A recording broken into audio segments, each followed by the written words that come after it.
Now let's take a look at the shortcuts for a Mac keyboard. So here we are on line 9 and my cursor is right at the beginning of the line. If you want to move the cursor to the end of the line, instead of using the right arrow to go all the way, simply hold down the function key and press right. Here it is. Or you can press function and left to jump to the beginning of the line.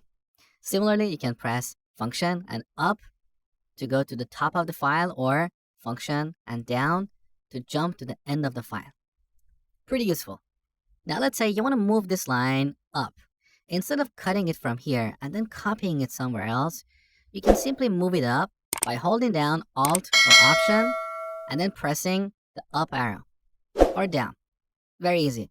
Or we can select these two lines, hold down the Alt or Option key, move it up or down.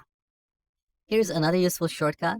We can convert these two lines into a comment by pressing Command and slash, and then we can remove the comment using the same shortcut. So we can toggle it. And finally, if you want to type the name of a variable or a function like multiply, you don't have to type all the letters like multiply. That is very slow. You can type the first few letters like mult, and here in the IntelliSense you can see it's selected, so press enter.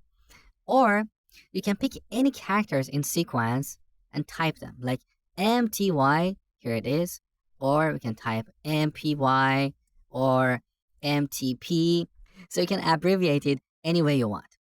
I hope you enjoyed these shortcuts, and thank you for watching.